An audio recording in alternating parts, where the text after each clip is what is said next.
Good afternoon. I'm Dr. Reagan Patterson, and I welcome you to the 31st Annual UCLA Arrowhead Symposium by the UCLA Institute of Transportation Studies.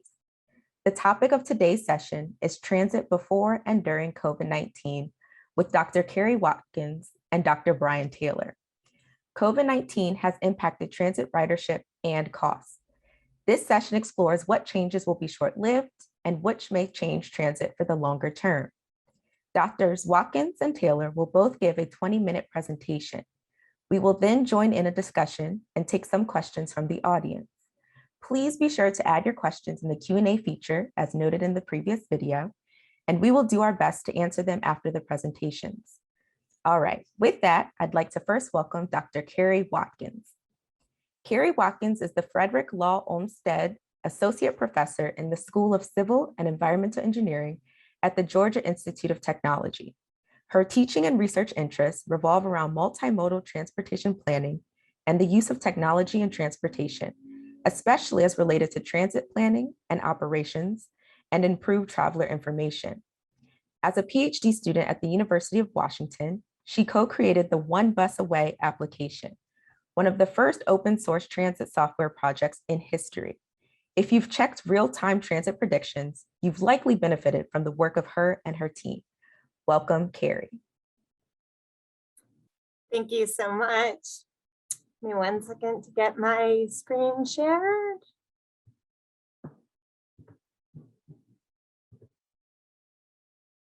All right, can I have a check from somebody that this looks okay? Yes. Good, thank you. All right, so thank you so much for having me. I appreciate being included with the California crowd as an East Coast professor. And we're just finishing a whole bunch of work and continuing with the new center that I'll talk about at the end that specifically focuses on transit ridership before and now during and hopefully one day post-COVID. So it's exciting to get to talk to y'all about some of the work that we've been doing. So just to give some background, even before COVID, COVID was a big shock to lots of things. The transit world is no exception. But even before COVID, we were seeing declines in transit ridership that were pretty scary to the industry. We had been seeing declines in bus ridership since the early 2000s, like 2006 or so, that were pretty continuous. And then in the last few years, since about 2014, we'd actually been seeing declines in rail ridership as well, which is historically definitely an anomaly.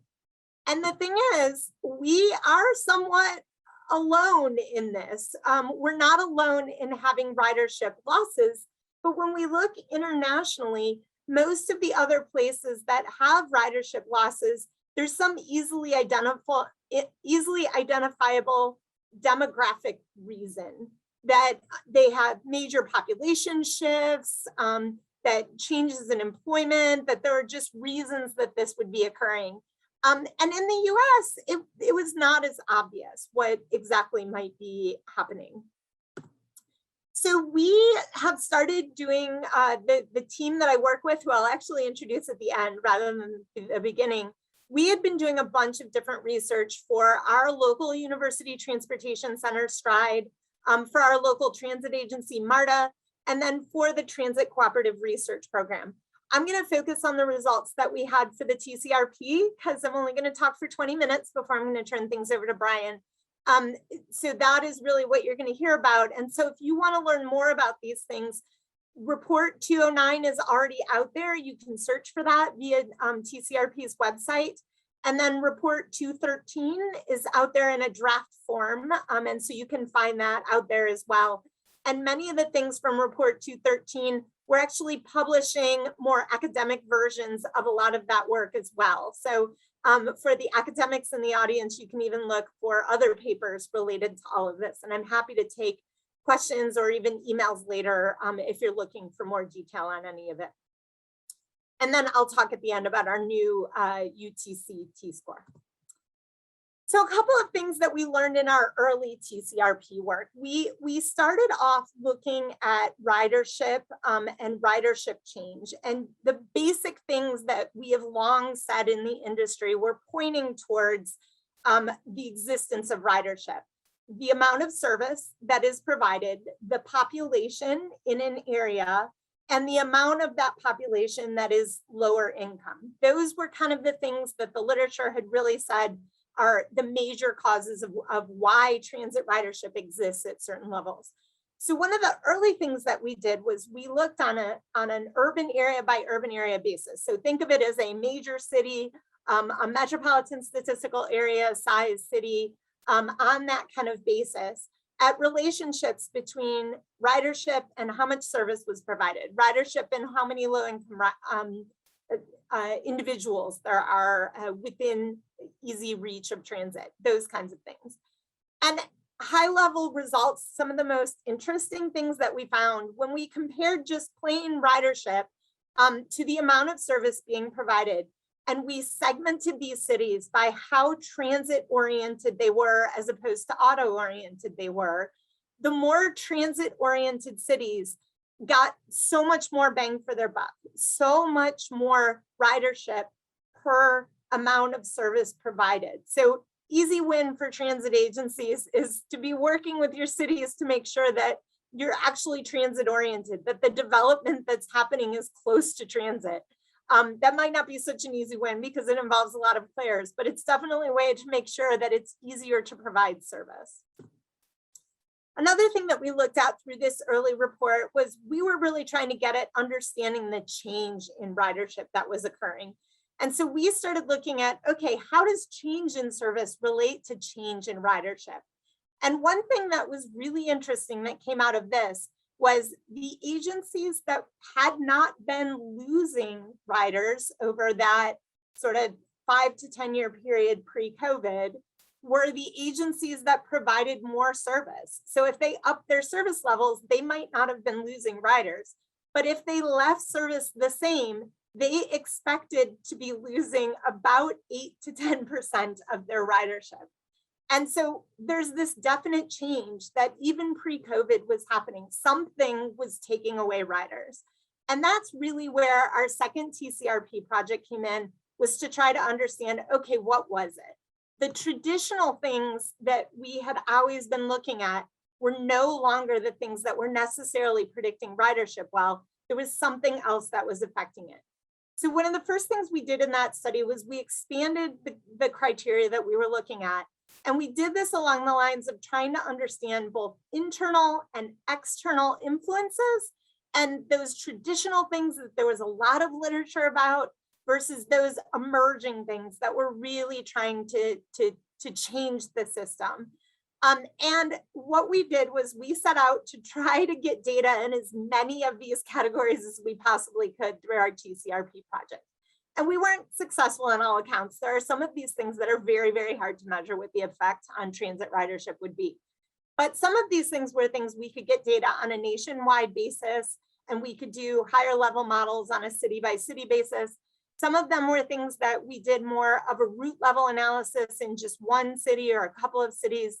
Some of them were things we could do on a stop level basis in one city or a couple of cities. And so really the TCRP report was looking at all of these things. The first one I'm going to go into is our multi-city evaluation.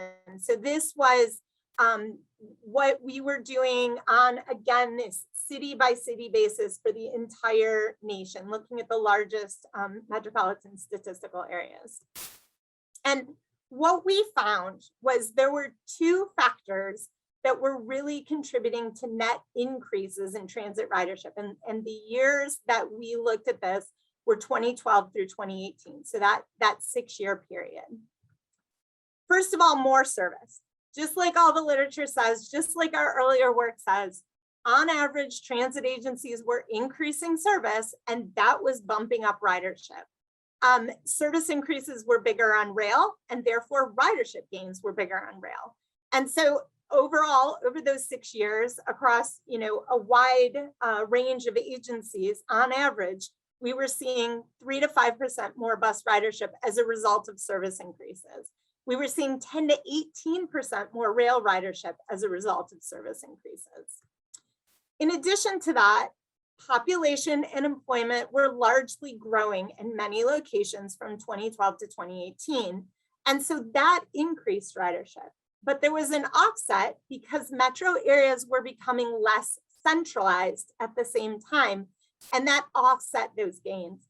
So overall, these two land use combinations resulted in about 2% more bus and rail ridership on an average basis. But then we had 4 factors that were actually decreasing transit ridership instead. And unfortunately, these factors balanced things out so that there were greater losses in ridership than gains. The first was income and household characteristics. So over this time period, median incomes were increasing, car ownership was increasing, and more people were working from home. And the combination of these 3 factors was enough to result in about 2% less, both for bus and rail. In addition, transit became more expensive. After adjusting for inflation, fares actually went up from 2012 to 2018 for most metro areas. It wasn't uniform. There were bigger fare increases in the lower, we call them operating expenses groups. So these are the smaller transit agencies. But fare increases did result in about 0 to 4% bus and rail ridership loss.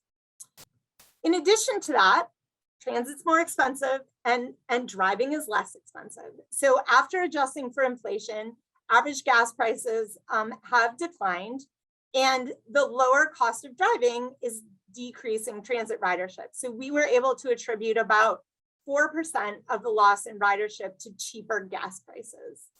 And then finally, that big elephant in the room, there's been conflicting results with earlier studies. But as we were watching closer and closer just before COVID, the effect of ride hail was getting bigger and bigger over time. And as this appeared in greater numbers in more cities, ride hail had a definite strong negative effect on ridership.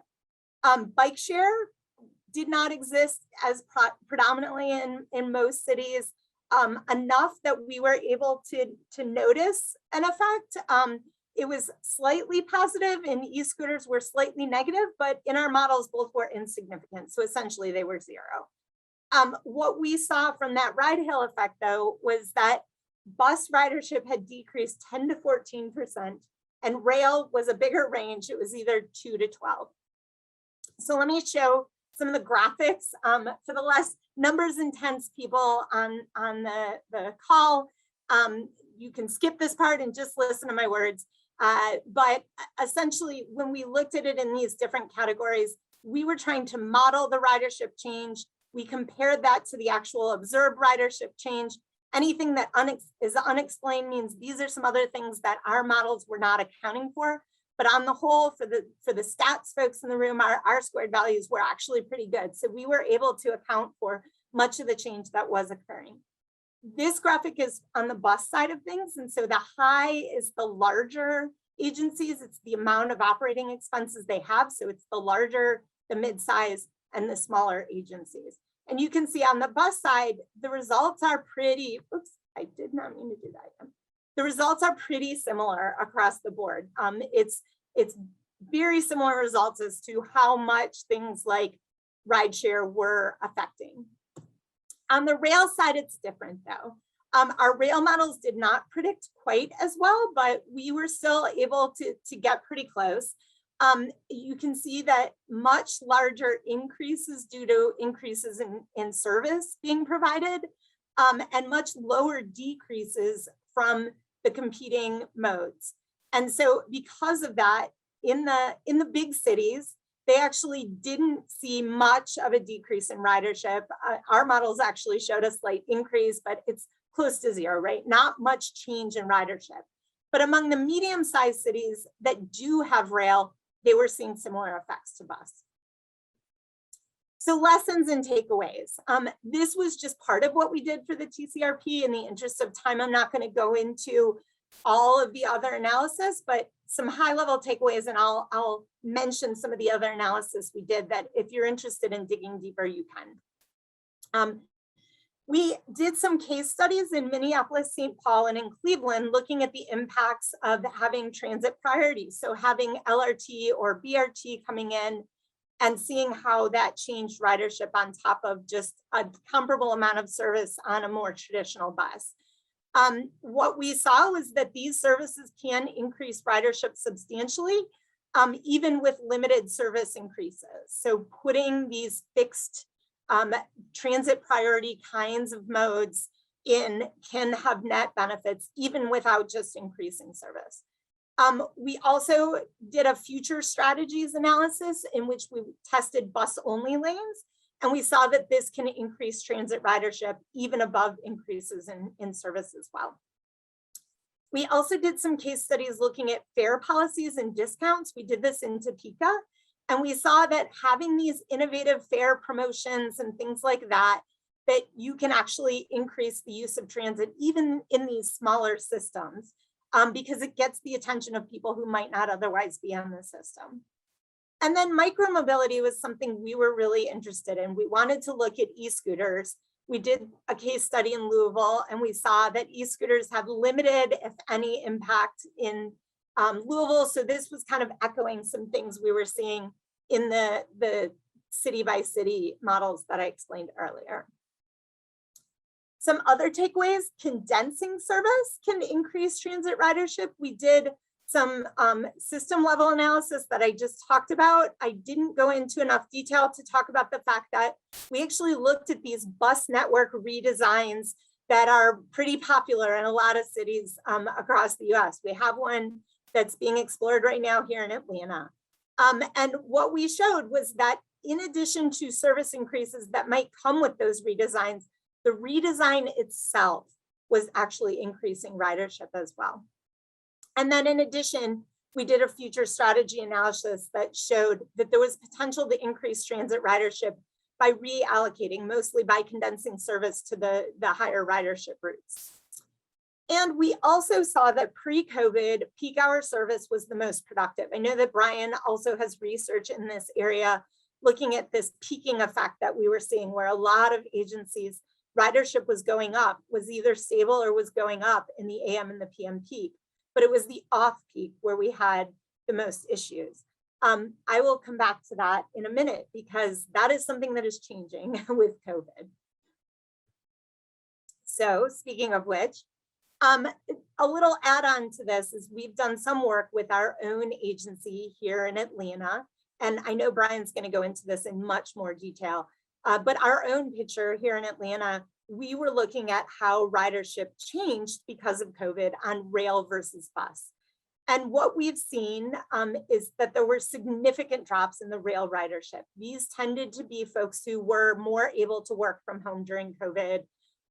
They were more able to change modes because they are higher income on average. And so they might, even if they had to go, they might choose to drive instead of being on transit. This was much less so with bus.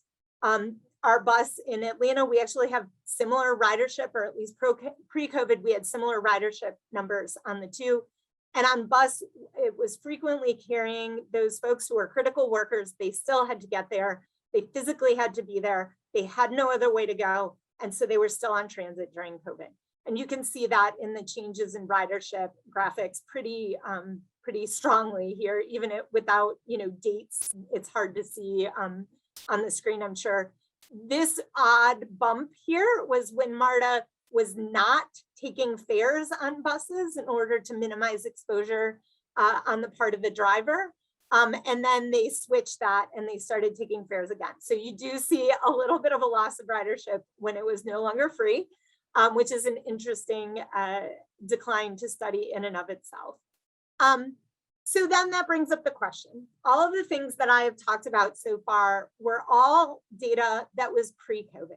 And the question is, how applicable is all of this in this new world that we've entered now? The long term, it's yet unknown. From our previous lessons, we know telecommute has increased during COVID and is likely to stick around at least on a small basis. And so any of the declines we were seeing because of telecommute, you would expect those to increase. Declining population density could be a longer term impact, and a lot of people are pointing towards that in COVID.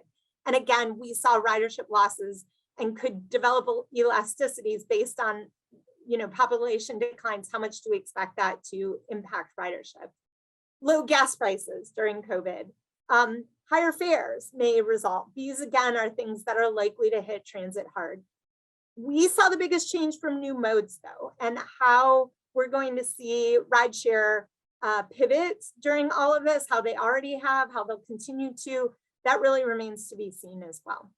So our biggest takeaways from all of this are key lessons learned, where how agencies have to react to all of these things, even with COVID within it. When we got to that part of the report, we actually included thought about, without even having COVID numbers, what do we think this could mean? More services, more ridership. That is always going to be true. But ridership was peaking. COVID impacts could likely reverse this. That may make it easier for agencies to be able to serve that peak hour, because we no longer have this huge peak surge in the middle of the day that they're having to put extra service out there. But what COVID really pointed to was that we need to rethink our metrics to reflect the twin missions of good transit. We have to respectfully serve those who rely on transit on a day-to-day basis and provide efficient mobility for them, because they have always had our backs. And so transit is the way that we have theirs. In addition to that, one of our major findings was using fare discounts, rethinking fare policy, things like mobility as a service where we offer packages, things like getting rid of monthly passes and doing it more as a pay-as-you-go model, that the more trips you take, then you pay less for every additional trip that you take on transit. Those kinds of things will work better as we have people who are taking transit a couple days a week, but maybe not taking it every day anymore because their commute has changed. Giving transit priority. This was a strong result in all of the analysis that we did. Light rail, BRT, when you give transit priority over lower density modes, you are always going to benefit the system. We have to be working towards more and more priority in every format that we can get it for the transit services that exist. Careful partnerships with, this should say, micromobility and micro providers. So all those different micros, whether we're talking e-scooters, whether we're talking ride hail, all of these things could have an impact on ridership, and it has to be very carefully thought out how we do those types of partnerships to make sure transit's not losing in the end. We saw big losses to ride hail, and so transit needs to be protective of those situations and make sure it's adding and not taking away. And then finally, encouraging, we didn't call it transit-oriented development, transit-oriented density. That when we build cities in the right way, transit can be successful.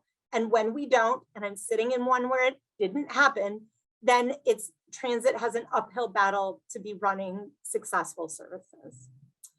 So with that, I think I'm running out of time, but I definitely have to put a quick plug for the new center that we have that's hosted here at Georgia Tech, but we have partners at the University of Kentucky and Tennessee and at BYU, at Brigham Young. We have one of these newer USDOT UTC grants. And essentially the idea of this center is to develop future visions for what transit should look like. How do we pivot from COVID, from losses we were already seeing? How do we create visions and tools for those visions to be enacted among different agencies? And so I won't go into this, but we have a lot of different strategies that we're looking at. We're even working with some of the California agencies already. And if you're interested, you can always get in touch with me. My contact information is below, and I'm sure it's on the promotional materials for the talk. With that, there's a huge team who worked on all of this with me. And so kudos and thanks to all of them. And I'm excited to do the questions later.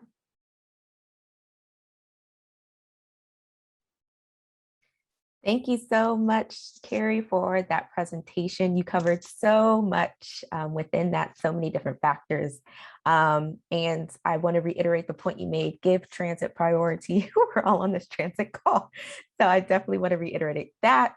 And as a reminder for our audience, please continue to pose questions using the Q&A feature. I already see that we have several great ones that I look forward to diving in following Dr. Taylor's presentation, so I'm excited to get into that. And so next we will have a presentation by Dr. Brian Taylor. And Brian Taylor is a professor of urban planning and director of the Institute of Transportation Studies at UCLA. He explores how society pays for transportation systems and how these systems in turn serve the needs of people who have lower levels of mobility due to income, ability, location, or age. Topically, his research examines travel behavior, transportation economics and finance, and politics and planning. And today he'll be talking about the confluence of all three with an emphasis on travel behavior. Welcome, Brian. Thank you. Reagan, are the slides showing okay? Yes. Okay, great. Thanks very much. And what I'm going to try and do is complement Carrie's presentation by talking a little bit more about California. And I'm going to try and or try not to duplicate some of the things that she's mentioned and give a little context locally. So I'm going to do that by first talking about basically two principal markets for US public transit and how those markets are changing in COVID. A bit more about pre-pandemic transit ridership, just a bit here and there here from California. And then finally, I'm going to look at how transit use is changing during the pandemic and what are the equity implications of these changes. So first, these two principal markets for transit in the US. The first is people traveling to places where parking is difficult or expensive. And that's typically the centers of the largest, oldest metropolitan areas. It also can be airports, universities, major places where densities are high, parking is scarce and expensive, and transit has a competitive leg up to go with really where Carrie was closing. The second is really people who, because of age, income, or ability, have little or no automobile access, because much of metropolitan America is structured around the automobile. And those who don't have access, need this mobility. And the first thing I want to point out is that the second market is really far larger than the first, and it's important to know that. So if you look, pre-pandemic transit riders tend to be in big, dense cities. They tend to have less car access and lower incomes. They're more likely, for example, foreign-born, 14% of the US population, but 32% of transit riders. They're more likely low income. 17% of the population in 2017 was $25,000 or below, but 36% of transit riders come from those households. Now, we did some work with my colleagues, Andy Schouten and Evelyn Blumenberg, looking at how transit riders could be characterized as a group and how that was changing over time. And we used latent class analysis to identify types of transit riders. And this process, which tries to group similar people together in terms of their rider characteristics, identified about 63% of all people who ride transit are largely dependent on it. They're typically low income, they have limited access to automobiles, and they depend on transit for most of their trips. Occasional transit riders are people who ride from time to time, but they often travel by other modes. And choice transit riders are people who have autos available for a trip, and they're the people who might be commuting into downtown areas, but using their car for other purposes and are typically higher income. So transit-dependent riders in this grouping are disproportionately low income. 40% have incomes of $25,000 or less. Choice riders, by contrast, tend to have disproportionately high incomes. More than half of them have incomes of over $100,000 in 2017. Those occasional transit riders are actually more similar to transit dependents than choice riders. And of course, they vary systematically by other factors as well. So if you look at the race ethnicity of transit dependents, about half are Black or Latinx, and 63% total are non-white. By contrast, choice riders, almost half are white. So big differences in terms of demographics.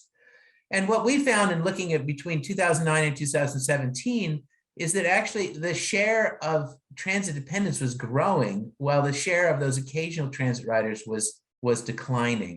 And so, we often think about, well, there's all these markets for transit, but the core market is really people who are dependent on the mode and who have limited access to other opportunities.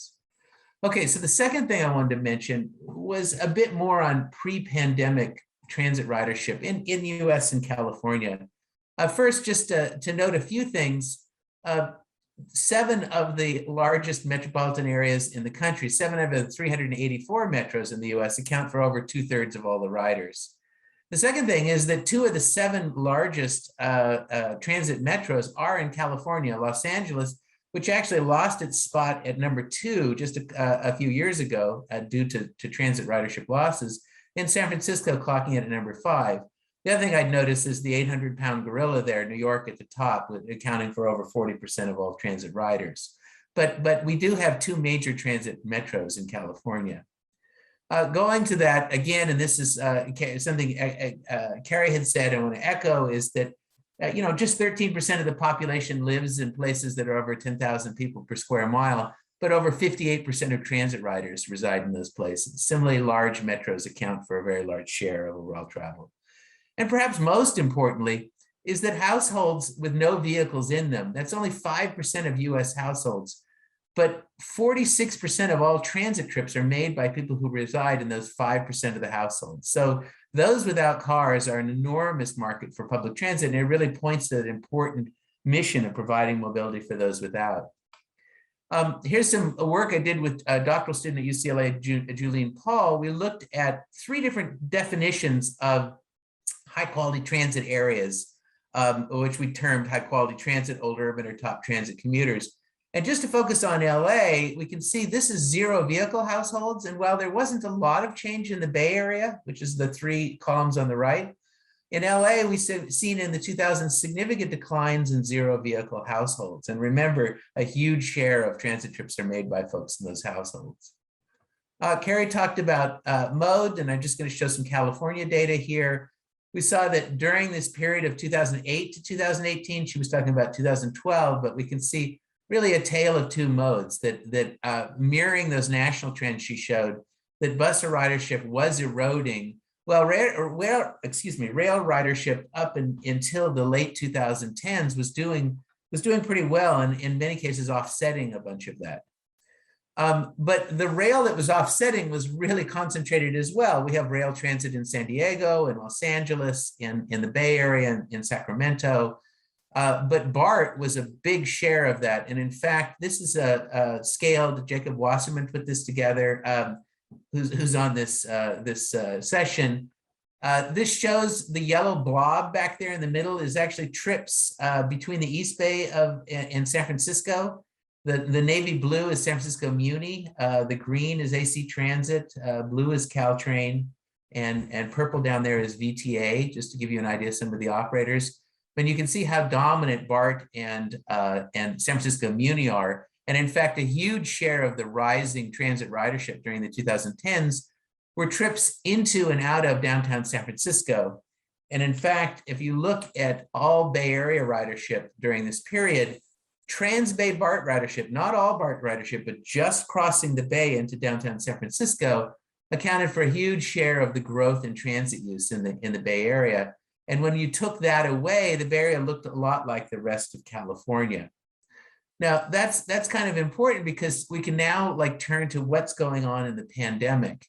And what we found is that we've now turned a lot of the work we're doing to looking at changes in the pandemic. So first, you may have seen some data like this. This is from Apple Mobility, which looks at navigation requests. You can see on the left there is January of 2020, the big drop in March and April during the first wave of COVID. And red is driving navigation requests, yellow is walking, and blue is public transit.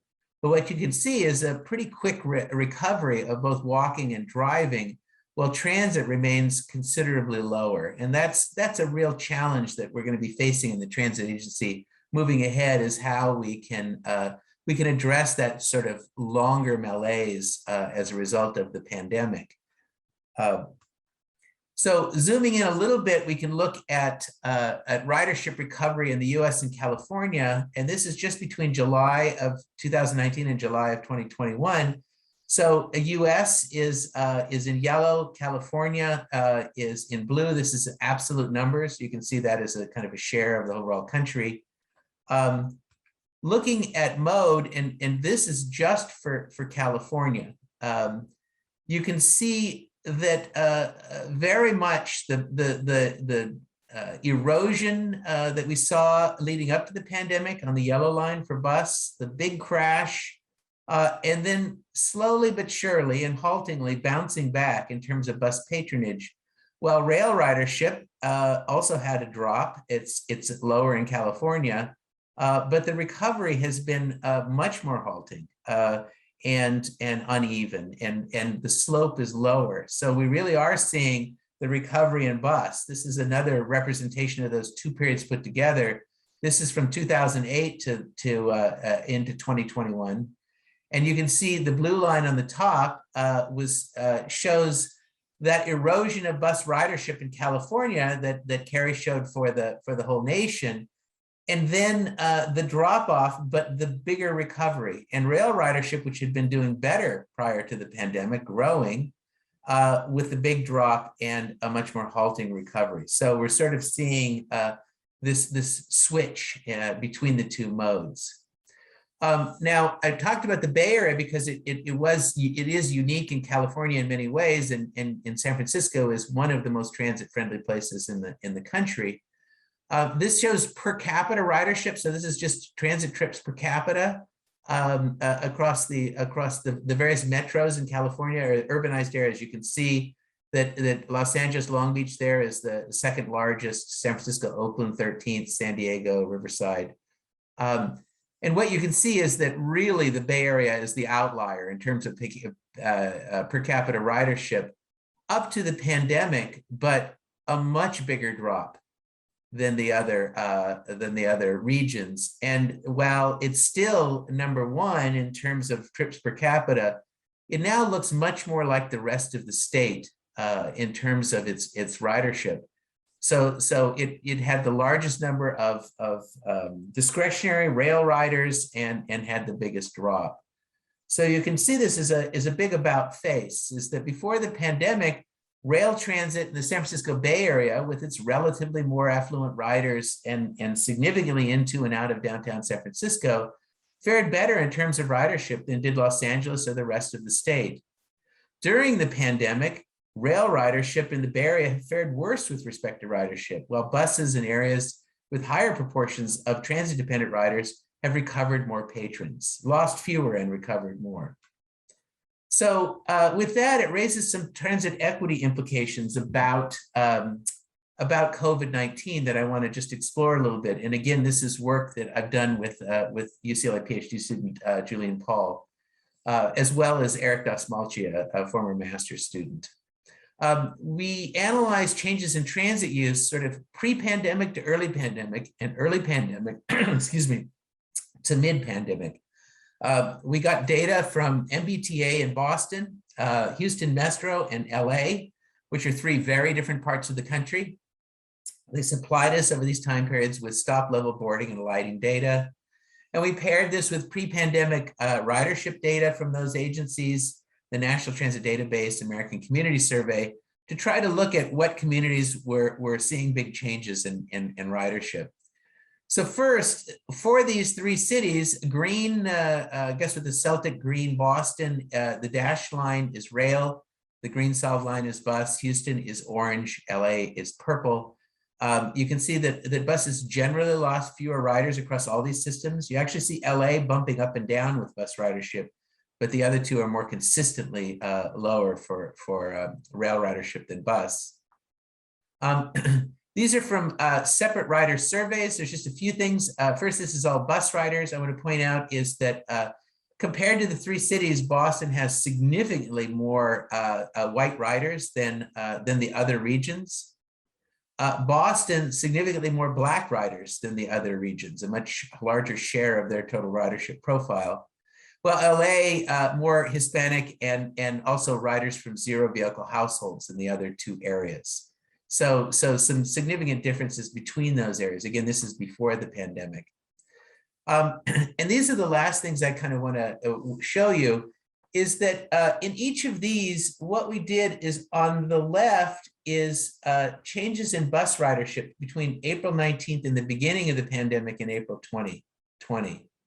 And on the left is income map. And what we can say is that light is less ridership loss and lower incomes. And the dark shades are more ridership loss and higher incomes. And what we can see is these maps are somewhat similar in what they're showing. And I think the other two cities are even more dramatic. So this is Boston. This is Houston.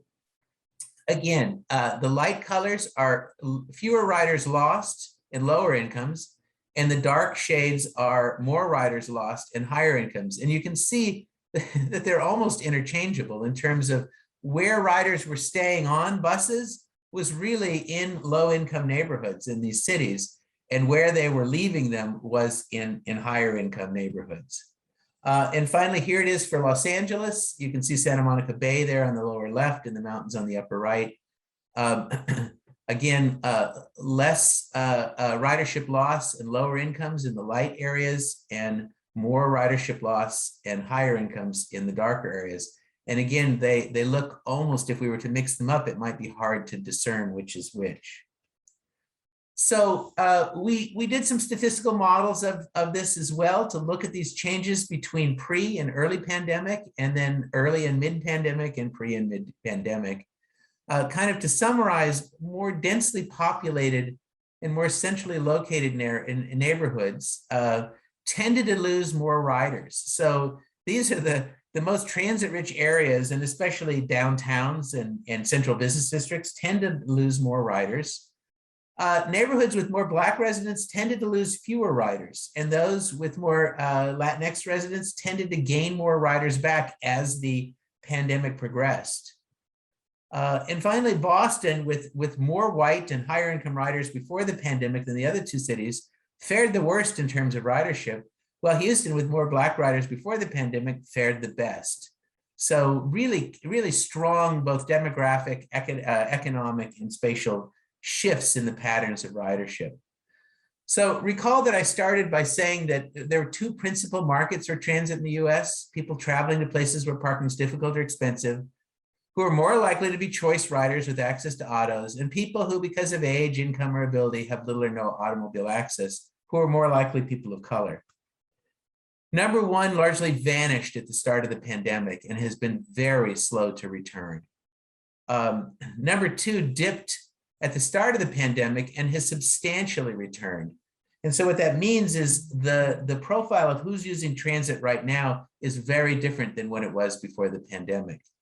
And it's really this core goal or purpose of transit right now, at least at this stage, is really providing mobility for those without. First and foremost, that redistributive social service role for public transit has never been greater than today. So looking ahead, I have just a few things I want to kind of summarize from this. First is the heightened social service role for public transit. Travelers with lower incomes and less auto access, who were more likely people of color and immigrants, both did not leave transit as much and have returned to it in far greater numbers. The pandemic has highlighted the social service equity role of public transit in the US as a core source of mobility for those without. This presents a challenge for transit managers to rethink both the role and evolving patterns of demand for transit service as we come out of the pandemic. I didn't talk about it here because I wanted to not belabor you with too much detail, but an analysis of Boston, Houston, and LA suggests that transit operators there have redeployed service into higher demand, lower income neighborhoods over the course of the pandemic. And actually over time, the relative distribution of service and ridership has grown more equal. And it does reflect that these sorts of shifts are occurring. Now, our analysis is on bus ridership because it's much harder to move rail lines around and readjust to new patterns of demand. Second is this question of commuting to CBDs. more affluent riders with auto access have largely abandoned transit in the pandemic, though at least some of them are likely to return to job centers as they gradually repopulate. We're gradually repopulating UCLA just over the last 2 weeks. But the future of central business districts is being hotly debated by scholars. And many point to shifts of remote work that may soften demand for office space. And you might have seen the New York Times recently did an interesting article about the Empire State Building and the quickly rising number of vacancies within that. But you know, this is not an area of my expertise, but I see evidence that these major job centers will refill, but perhaps with more firms renting less space each. The office vacancies are likely to manifest, but after they sort of ripple through office markets. So I think they may be more likely to manifest in third-tier office space, mostly outside of major job centers and thus less central to public transit use. That may be cold comfort to transit operators right now, but I'm somewhat sanguine that we are going to see an increase in demand into these job centers, but it may take more than months for that to shake out over the next few years. And finally, I just want to point to the uncertain fiscal future. We were all spending a lot of time thinking and talking about the impending collapse of public transit at the beginning of the pandemic, and there's really been 3 remarkably substantial federal bailouts of transit service that have mostly backfilled those shortfalls. But over the longer run, if ridership remains depressed, fare revenues will be down, additional subsidies are likely to be required. And you can say that the social equity basis for subsidies is now stronger than ever. And we are maybe on the precipice of significantly increased federal support for transit and transit operations, but maybe not. And I think we're almost watching the news on a daily basis to see what may happen. If the legislation being debated now is not successful, the political support for increased funding of transit, which is again, retrenching into right now much more of a social service role, I think is far from certain. So financially, things are reasonably stable now, but the future is quite uncertain for the mode, and we just don't know what the future is going to hold at this point with respect to that service. I want to thank my research colleagues who are listed here. This is definitely a large group effort of the team at UCLA that's been working on transit ridership, really with a focus on California. Here are many of the pieces that I've drawn from in one way or another for this presentation, and those are available on our website. So thank you very much, and I'll turn things back over to Reagan. Thank you so much, Brian, for your presentation. I especially appreciate you evaluating the equity implications and concluding by highlighting the social service equity role of public transit. So thank you, thank you. We will open it up for audience questions shortly. So many have come in, so I'm very excited about that. And I just have a couple of questions to get the discussion going. Great, and so Carrie has joined us, so we can now dive in. And so first, I kind of want to put your 2 presentations in conversation. Brian, you talked about choice versus dependent, and then Carrie with your conversation around rail versus bus. But we see that the service increases are higher in rail, but then we're seeing the demographic differences between bus and rail. So can you 2 kind of put these in conversation around choice versus dependent riders, but where funding is going towards rail as opposed to bus? Sure. Brian, you want me to jump in first? Yeah, go ahead. So a couple of things to maybe clarify first. It's not that there's something inherent about bus or about rail. It's how we in the US have chosen to use them, right? Rail is this largely dedicated right-of-way services. Bus is largely not. And so the 2 modes don't have to exist in the way that they keep getting used. And I think that's an important point to keep in mind as we talk about all of this. But we definitely see this relationship where, and I throw around different words because I don't like transit dependent and choice riders. And I have a feeling Brian uses these words because we don't have something better. And he probably has a little bit of disdain for them. And I'm guessing Reagan also does.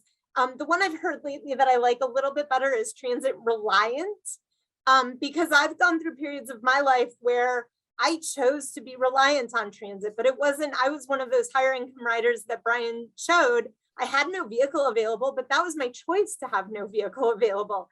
And I think that's a different kind of rider. A lot of those folks in COVID were largely working from home. If they had to go into work, they might have been scared to do so on transit. And so they would have been making some other choice. They would have borrowed somebody's car to get there, right? They would have used their spouse's car and had them drop them off, something along those lines. And many, many more of those folks are on rail. That's true. But the reason that they're on rail is because we give rail priority. And so it's a more reliable and faster trip. And so if you have options available to you, that's what you're going to choose. The way we treat bus, you're only going to do it if you have to. And so those are those transit reliant folks. And those are the same folks who don't have the kinds of jobs where they were able to work from home. They had to get there. Nobody they knew had a car that was going to get there instead. And so that's kind of what we were seeing during COVID as well. And I think Brian and I both made important points about the fact that these are people we have to be serving. And even if that changes how transit is put out there, we have to be thinking about making sure that people who are reliant on transit stay willing to be reliant on transit, because there's a big spectrum. There are people who absolutely could not afford to own a car, but there are lots of people who choose not to because it puts a lot more comfort in their day-to-day living situation if they can use transit instead. And if transit is a horrible experience and one that you don't feel safe on, you're not going to keep making that choice to stay reliant on transit. Yeah, to Carrie's comment, that's right. We're using terms that are sort of common in terms of characterizing riders, that people who are quote unquote transit dependent make a huge number of trips by foot and also rides in cars with others. So it's not quite the right way to express that.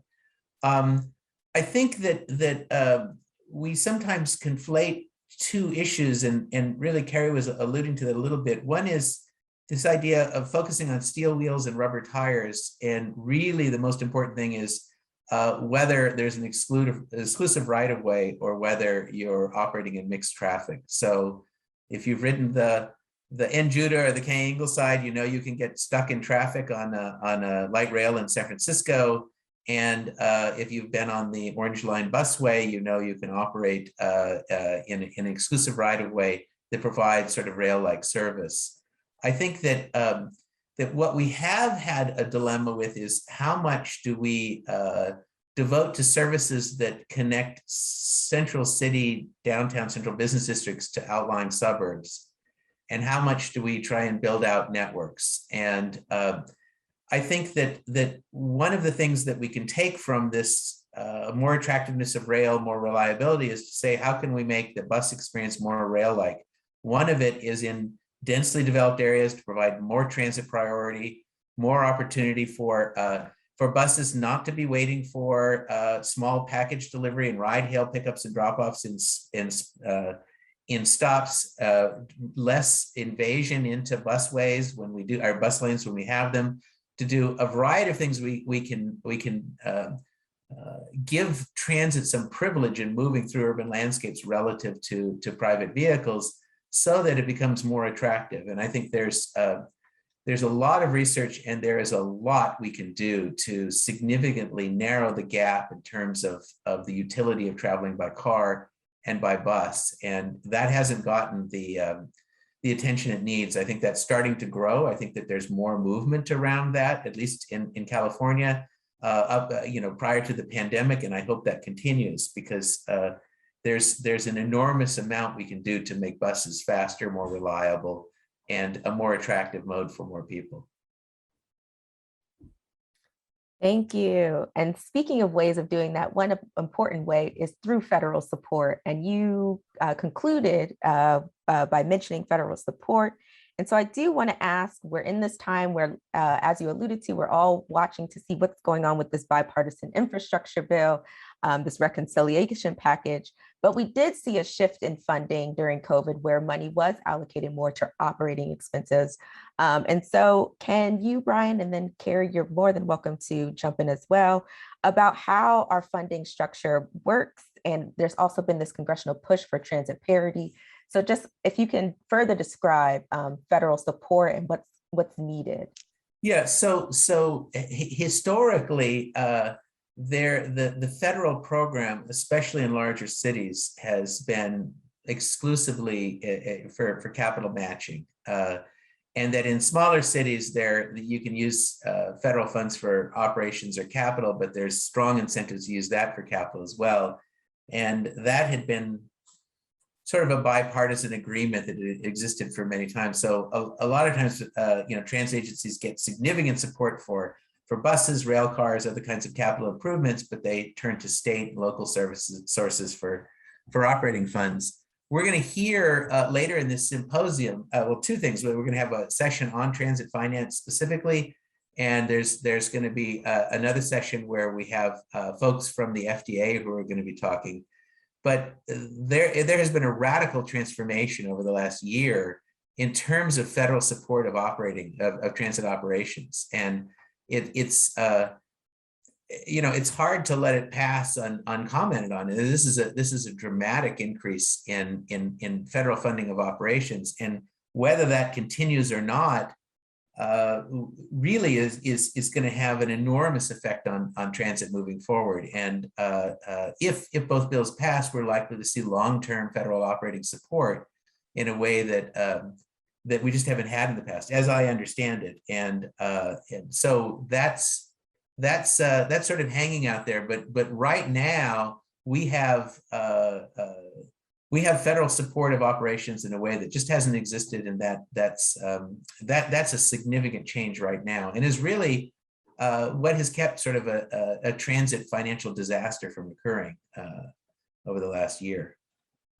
I don't know if Carrie wanted to add anything to that. Yeah, I would just add that because of that, I mean, Brian explained from the federal level very well. I don't have anything to add there, but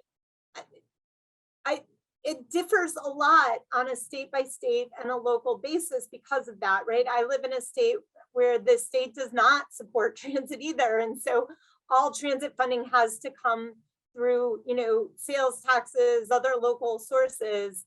And that really limits the amount of service that's ever going to be provided, and the way that the city would grow, and the importance of transit and things like that.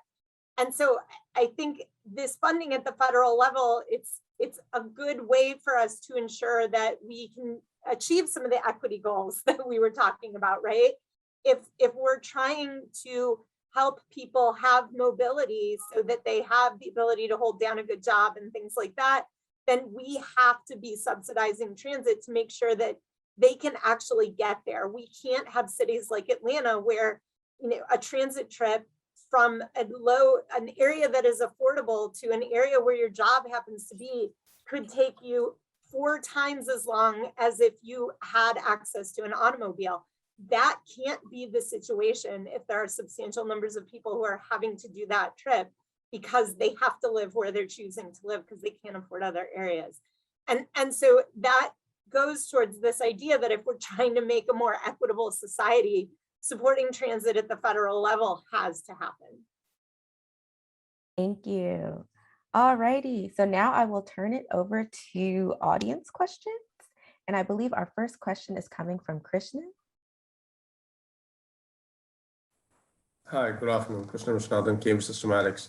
My question is for Carrie. I saw your presentation, and I have a question regarding the share of, you showed that new competing modes contribute significantly to a decrease in ridership. My question is that uniform across the metro area, or do you notice any demographic differences in who is switching to these modes compared to, what type of people are switching to these modes compared to others?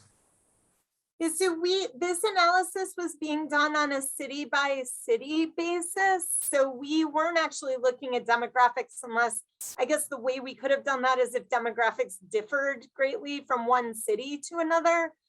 It wasn't necessarily uniform though. There were definitely some cities where it was competing better than others. And actually, I don't have the data at my fingertips to be able to name sort of which metro areas competed better than others. You probably could guess, but I can certainly provide a link to the TCRP report. We have an appendix to it where we actually show the results on a city by city basis so that you can look it up to see like how this played out within each of the cities. Great. And our next question comes from Josh.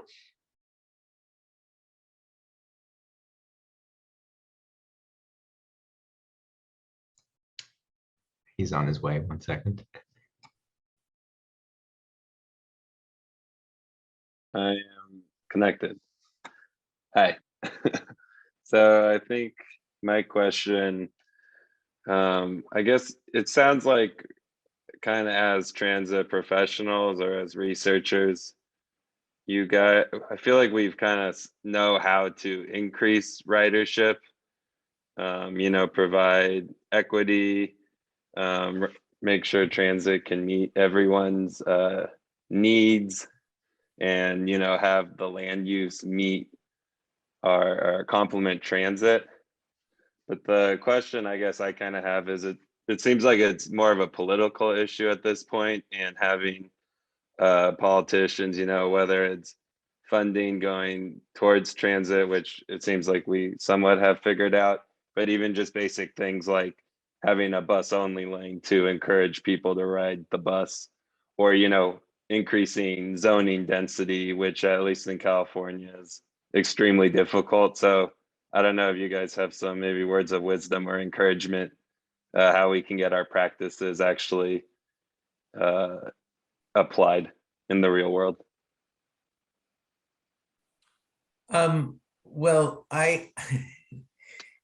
those that spend time around me know I'm a bit of a broken record on this, but we ladle unfair expectations on public transit systems to do an enormous number of things and then engage in lots of policy actions that work in counter directions. And one of the most important is that that there's this, in many ways, desire to kind of focus on making improvements to transit. And in here in Los Angeles, there have been enormous progress in making improvements to public transit, but at the same time, we've seen significant increases in auto access and use. And just as we don't want to tackle our inability to add housing to meet the demands of the population, we don't want to tackle the managing private vehicle travel intelligently. And until we do that, we can make, I think, encouraging, but largely, that the role of transit will remain decidedly secondary. It's when we start to manage private vehicle travel that we can see really remarkable increases in travel by other means, and not just on transit, but the utility of walking to destinations of biking and traveling by a variety of modes. So there's this kind of focus on, we can spend more money on transit, but we don't want to do anything that is going to interrupt people's ability to drive anywhere they want, anytime they want, and expect to be able to park for free at the destination. And as long as we're doing that, we are relegating transit to an incredibly important, but secondary role. And all you have to do is go to places where auto travel isn't privileged in that way around the world, and you'll see that transit plays a vastly different role in urban mobility. So, I think that the difficult thing is those things are out of the control of transit managers and their governing boards and others. But if metropolitan areas want to tackle this and really significantly realize the impressive expenditures on public transit, at least here in California, in many cities, it's really gonna have to go hand in glove with managing vehicle travel in some intelligent way. And I'll get off my soapbox now, but that's just a quick follow-up. What do I say to a family member who says, well, I don't want to have to take the bus, I like to drive and park for free? Which I know is a loaded question, but because they're the ones voting, for their, council people or it's, I guess, ultimately the voters electing their politicians. Well, as my colleague Donald Shoup would tell anyone who will listen, that parking is that free parking is really expensive, and that's an enormous cost that we're bearing in the property market and shielding drivers from, and that's distorting. And so of course they want to do that. I mean, why wouldn't it? I'm having the cost of driving underwritten in a significant way. So yeah, I mean, people are going to be reluctant to give up something, but it has distorting effects and chronic congestion and eroding transit ridership are two consequences of that. So if I can add, Joshua, I think Brian put it well. This person you're talking about is making a pretty reasonable choice, right? We have to stand up for it and be willing to disincentivize the automobile use. Why would you choose transit in the situation that most of us are presented with, right? And getting them to vote for it, I think, if anything, what we've learned over the last year and a half is that scientists don't always do such a great job of educating the public about their fields. And I think that Brian and I and all of our academic friends maybe have to do a better job of explaining some of the underlying principles of these things in simpler ways so that people understand what they're actually buying in the long term when they encourage politicians to make these decisions, because the politicians are doing what they think the public wants. And so if we educate the public better, then the politicians will react and do what the public now wants, now that they've changed what it is that they're pushing for. So. Great. Yeah, thank you. Great. And yes, a few things: decentering, deprioritizing in the way we plan, as well as funding. So a lot of great points said there. Our next question, I now turn to Madeline. Great. Thanks all for the presentations. So my question is for Carrie. So you mentioned at the start of your talk about how transit agencies, need to think about or having more transit-oriented land uses to really be providing things, and how that is difficult because they don't control this. But what they do control is where transit is actually placed and put in the first place. So before I assume the opposite of what you say is true, I'm kind of curious your thoughts. Is part of what transit agencies can do better to think about ridership is really being more intentional about where new services are going. Is that kind of part of what you saw in your models? So I don't know that this is necessarily what we saw in the models, but I'll speak anecdotally about this, right? And by the way, I know Maddie, so good to see you.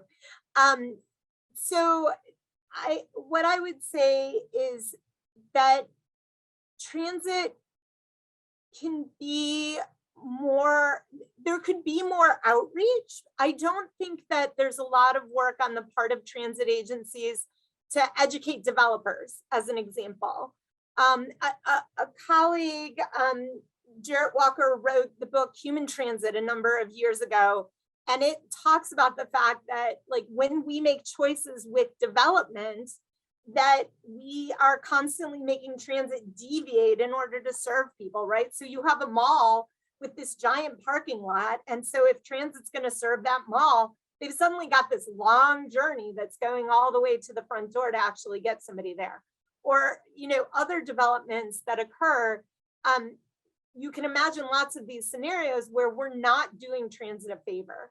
And so I think part of it is, again, in the education that if the transit agencies are working with the cities, working with the developers, then it makes it easier for them to provide service in a way that it can be efficient, because these things are flipped and they're oriented along corridors. And it's sort of, if we lay out a network and say, this is what we want transit to work with, build accordingly, then there is a much more likely chance that we're going to have really high ridership, right? So we can tailor where ridership is where service is going to increase ridership. We can we can use less of a, comprehensive network and something that's denser where we have these high ridership corridors instead. And that might serve things better. But if we orient development so that that's the obvious choice, then you don't even have to have people walking a long way in order to get to these kinds of things. So the partnership part has to be there. And it's hard because a lot of agencies are stretched very thin. But I think in the long run, they're doing themselves a favor by actually partnering much more with the city as they're making these decisions, educating developers as they're making decisions on how that development is oriented, things like that. So, yeah, I mean, it sounds like both kind of, I was actually thinking more kind of like, the question was kind of more about like kind of suburban, like, expansions into more outlying areas, like investing kind of in more, more suburban communities versus kind of in the dense urban core. But the other thing I think that you just mentioned is that even just in the placement of the stops themselves, Sure. that there's a critical role to be made of just like, make it really easy so that, people aren't walking long distance, that like the closest, as close as transit agencies can put that stop to where the people actually want to go, the more, the better they're going to be doing. Yeah, absolutely. So one thing I just would add, which was not to Maddie's question, but it is to Carrie's response, is that there's so many things that are built into planning processes now, like traffic impact analysis, that essentially we have here in California enormous demand to be building at much higher densities in central areas, private market demand for this, and it's often traffic impacts that are used as a reason not to be building more multi-unit housing or higher density development. So in many ways, in the central parts of the Bay Area, Los Angeles, San Diego, there is private market demand to create environments that are much more pedestrian and transit friendly. And it's concern about that reducing the utility of private vehicle travel, of driving, that often prevents those things from occurring. Now, CEQA has been amended in California to take away some of that bias of traffic impact analysis, but it still exists in local governments all around the country, and including in California, where traffic impact analysis is used as a way to not create the kind of environments that Carrie is talking about. So it's really protecting driving that is, it's not that we're trying to force the market to do something it doesn't want to do. We're actually preventing that kind of development from occurring. Thank you. Great. So next, we will be read questions from Robert, but they will be read by Jacob. Thanks. We have 2 questions from Robert Schilling. The first is about the effects of bicycles, scooters, and micromobility. You'd mentioned that those are new and statistically insignificant in your models, but if you've seen other research or are working on other research on that. And then the second question is if there is an effect on auto ownership and transit ridership from the decision that some states have made to allow undocumented immigrants to have driver's licenses. I think the second one is a Brian question. I know he's done some research related to this. So the first one, what I'll say is there's a few different studies that have been done. There's not a ton of evidence in either direction yet. I think it's definitely up for grabs as to how much micromobility actually adds to transit ridership versus competing with it. In our own work, what we saw was that the express bus routes, it looked like it might actually improve ridership. So that kind of longer distance, oftentimes they only have 1 or 2 stops when it gets into the city center. And so micromobility could really add to that. And we were kind of seeing that in some of our results. But it looked like the more local routes, we neither saw competition nor complementarity. So it didn't look like it was taking away ridership. These were sort of different trips for different reasons, different users. But it also didn't look like it was, sort of encouraging more people to be taking transit. That was what we've seen so far, and I think what most of the literature is showing. And I'll toss the second one to Brian. So I actually, and Jacob, you'd have to help me. My colleague Evelyn Blumenberg has done some work at that. We did the work we were looking at immigrant transit use was that over time in the US, there tended to be more auto ownership and more driving and less transit use. But that was not related necessarily to changes in licensing, because the rule was changed because you had undocumented residents who were driving and now could drive legally with a license. So the main thing was to affect those folks who were driving. But the work that, as I recall, did not come up with a conclusive relationship between changes in transit use and driver's licensing. But that honestly was not work that I had done, and my memory is not strong on that. I don't know, Jacob was involved in that as well. Jacob, do you have anything to add on that? I'm trying to, oh yes, bring in Dr. Blumenberg if she's somewhere where she can answer. And we can make some of the work that we did on that available, but I don't want to go out on a limb and talk about things that I honestly just don't remember the research that well. Right now we have Evelyn Blumenberg on, and so I'm wondering if there's a question or there are plenty more. We'll just give it a second. Oh. Yes, Sure. Laura. I'm sorry. I copped to only partially being listening, but I think there's a question about immigrants and driver's licensing, and we have been looking at that, and it does look like for California, but not the other states in our analysis, that allowing undocumented immigrants to have a driver's license is positively and statistically associated with increased sort of use of an automobile for the commute and slightly less transit use. But the effects are pretty small. So that's the brief summary, and hopefully a forthcoming paper on this topic shortly.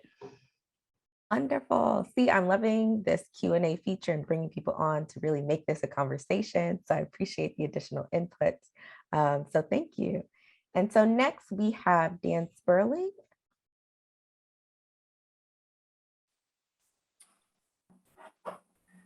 Hello. Hi there. Thanks for giving me the time. I have a short but difficult question. These talks have been fascinating. I didn't intend to listen all the way through, and I stuck it all the way through. Both of you have been fabulous. But the question that comes to me is, even if transit comes back to where it was, which really was less than 2% of passenger trips and passenger miles, that still falls far short of serving all those people that are mobility disadvantaged, whether physically, economically, young. And so, do you have any ideas how we can really make transit serve all of those, really provide this service that you're both talking about, that really is a hugely valuable service? So many people are not getting access to reliable access to jobs and health and so on. What can we do? How can we do public transportation better? Carrie, you want to go first? Oh, thanks. I get the difficult question first. I I'm kidding, Brian. So I think we'll probably both have different answers. So I'm going to steer away from housing things that I'm hoping Brian, as a planner, might actually pick up on and have more knowledge about, because I think that's a key to this, is figuring out ways to have affordable housing closer to transit. But I would say the other part of it is all the things that we've been talking about, giving more priority to transit, increasing service in reasonable ways, and having funding so that we can do so. What the studies show is a little bit of gains in these areas mean a lot of ridership gain, right? Like, there's a lot of transit services that are almost good, but not quite good enough. And so it's hard for us to pull riders in and truly serve people well, because that the second that you can afford that automobile, you're going to choose to not be transit reliant anymore. And so I think it really comes down to all those things that we've been talking about before. And I'm hopeful that if we get there, we will actually be able to bring in all of those folks who need this. But the other part of it, and I'll toss to Brian in hopes maybe he may have other ideas to answer this question as well, but I feel like a lot of it is how do we make it so that more of the people who need to rely on transit can locate close to transit so that they can. And as someone who's more on the engineering rather than the planning side, I don't know how to solve that problem. And I'm hoping there's amazing planners who do. I don't know, Brian, if you have other things to add or if you even have some of that to add. So Dan, I think there's two parts I would add to your question. One is that we could say that, you know, a very, very small share of the population uses kidney dialysis. But for that population, it serves an incredibly important purpose. And we've done work that looked at every census tract in the country, and 4% of the tracts generate a huge share of overall transit ridership. What that means is that the amount of the country that is really developed in a way that's congruent with a lot of trips by walking and a lot of trips by public transit is relatively small. But in those places, the role of transit is absolutely indispensable. And the second thing is that in places where reasonable transit service can be provided for those who, for whatever reason, don't have access to a car, it's an incredibly important service, even if it's not a large majority of the population. So on one hand, I think that it is true that in small cities where buses are running on hour headways in very, very auto-oriented areas, the relative utility of transit travel is low compared to a place like San Francisco, where it's extremely high. The more we build environments that enable more walking and more travel by public transit, that role is going to increase a lot. In those places where transit, which is really good at moving a lot of people in the same direction at the same time, that none of those virtues are really an advantage, which is in small cities and towns with really, everything is surrounded by parking lots. The role of traditional fixed route, fixed schedule public transit is likely to remain low. And that's where creative new ways of having alternative forms of transit are important. So I think that we can make a mistake if we say, there's this one size fits all of transit. We need to think very broadly about what transit needs to work in those kinds of environments to more successfully, but also that, again, I think that the market demand for the San Franciscos of the world is really high, and that we need to ask ourselves why we're trying to keep more of those from being built. But those would be the two parts I would offer to Amanda Carey. Can I add one more thing real quick, Reagan, before? I think that has actually been one benefit of COVID in all of this is, despite the effects that it's had on transit, I think it's forcing creativity, right? When we sort of had these very, sort of steady but small declines in transit ridership, nobody was panicking. Having all of this happen, there's a panic in the industry that is forcing us to think through, how do we do deviated service better? How do we do sort of these drastically different things that were talked about but not widely used? And I think it could have big impacts long-term. Great. And so I think this nicely lends itself to one final question, and 30 seconds or less each is along this line of creativity. How are communities engaged in driving strategies around transit? If you have any comments around communities, particularly communities of color and low-income communities in transit planning and strategies. You want me to go for it? I think that to pick up on that, I think that there had been a gradual ascension of more engagement with the key communities around public transit, and not much history of that prior to the last few years. But I think that the pandemic has really focused agencies on these communities much more directly. And I think that whether they pick up the mantle and engage in more sort of engagement with the communities right now that are generating the ridership is a really important question going forward. But that's who's riding right now. And as I mentioned, I was really heartened to see sort of reallocation of service along those lines.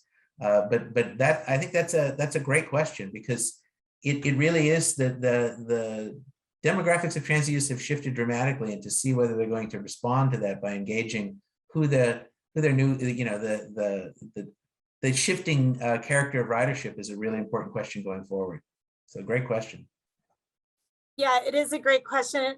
I can totally agree with Brian. And what I would add is I'm excited to see the change in some of the funding agencies and such, and their willingness to make sure that communities are being heard and considered, and even that money is being allocated in ways that we can do more creative projects. We just won a large NSF project where most of the money is going to MARTA, which is not something that NSF would have done in the past.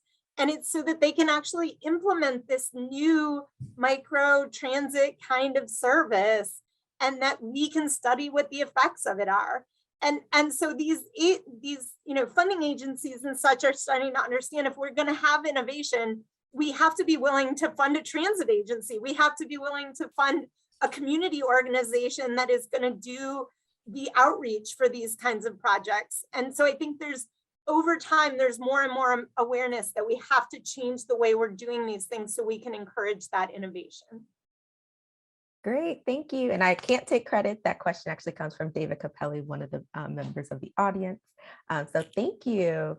And so with that, it is now time to conclude. What a fantastic session. It's so great to hear people were staying on when they had not planned on doing so. So that only speaks to how wonderful this session was.